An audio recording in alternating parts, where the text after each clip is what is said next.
Click करें और साथ बेल आइकन को दबाएं और नीचे डिस्क्रिप्शन में हमारे मोबाइल की एप्लीकेशन दी गई है, उसको डाउनलोड करके अपने मोबाइल में इंस्टॉल। अस्सलाम वालेकुम दोस्तों, आज इस वीडियो में हम बात करेंगे जो कि फैमिली वीज़ा पर जो टैक्स आयद हुआ है उसका क्या तरीक़ाकार है, हम कैसे पे करेंगे, आया कि वो लग गया है या नहीं लगा। बहुत सी खबरें जो गर्दिश कर रही थी तकरीबन 1-2 हफ्ते से कि टैक्स लग गया है, नहीं लगा या लग जाएगा। तो सबसे पहले इस बारे में बात करते हैं। टैक्स तो लग गया है और वो हमें पे करना पड़ेगा। अभी जिन भाइयों ने अपनी फैमिलियां भेजनी थी टैक्स की वजह से, तो वो अपनी फैमिलियां भेज सकते हैं, और जो अफोर्ड कर सकते हैं, जिन्होंने रखना चाहते हैं, वो अपनी फैमिलीज रख सकते हैं। टैक्स का तरीकाकार कुछ इस तरह से है कि अभी स्टार्टिंग में 2017 में जो है 100 रियाल पर मंथ है। ठीक है, आपको एक महीने का 100 रियाल मतलब कि एक साल का 1200 रियाल पर पासपोर्ट आपको देना पड़ेगा। पर पासपोर्ट या पर इगामा कह लें आप।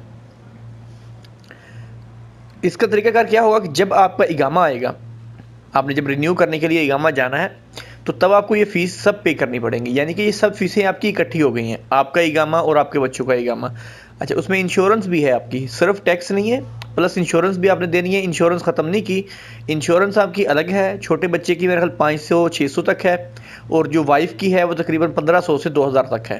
दोस्तों, इसका तरीकाकार ये है कि जो लागू है इस जुलाई 10 से जो है ये शुरू होना है।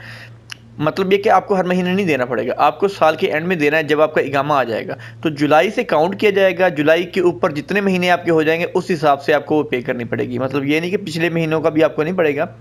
और कुछ मेरे भाइयों का सवाल ये था कि हमारी फैमिलीज जो हैं वो चली गई हैं और किसी वजह से नहीं आ सकी, तो उनका वीज़ा जो है ख़त्म हो गया है, लेकिन अबशर में मशहूर है।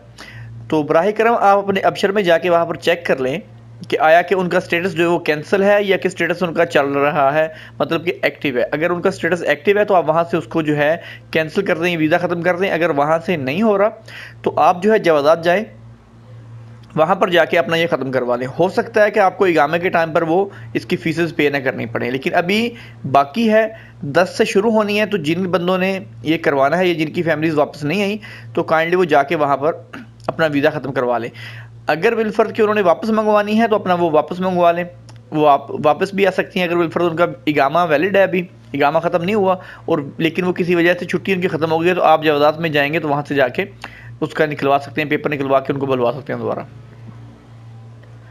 तो पर पासपोर्ट पर इगामा, चाहे वो 1 महीने का बच्चा हो, चाहे वो 50 साल का हो, उसको 100 रियाल पर इगामा पर पासपोर्ट जो है देना पड़ेगा। यानी कि हर साल के एंड में आपको 1200 रियाल पर पासपोर्ट मतलब पर इगामा आपको पे करना पड़ेगा।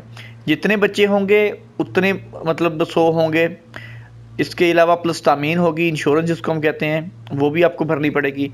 तो अभी ये आप लोगों पे डिपेंड करता है कि आप लोग जो भाई हैं जो अफोर्ड कर सकते हैं, जिनके बिलफर्ज एक वाइफ और एक आध बच्चा है या 2 बच्चे हैं, वो अफोर्ड कर सकते हैं, तो वो जो हैं बिल्कुल अपनी फैमिली रख सकते हैं। और जिन्होंने मंगवानी है वो भी इस बात को देख सोच के मंगवाएंगे, ताकि आगे टैक्स का जो है वो चीज़ें भी हैं। तो दोस्तों, ये थी हमारी आज की वीडियो। आपको इसमें बताना ये था कि टैक्स जो है वो लग चुका है, 10 जुलाई से वो शुरू हो जाना है। ये जवाज़ात ने क्लियर कर दिया है, उनको हुक्म जो है, उनको ऑर्डर आ गया है कि ये आपने ये फ़ीसें इनसे लेनी है।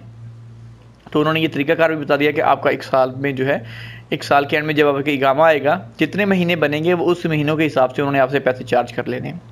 तो दोस्तों, ये थी हमारी आज की वीडियो। उम्मीद करता हूँ आपको ये पसंद आई होगी।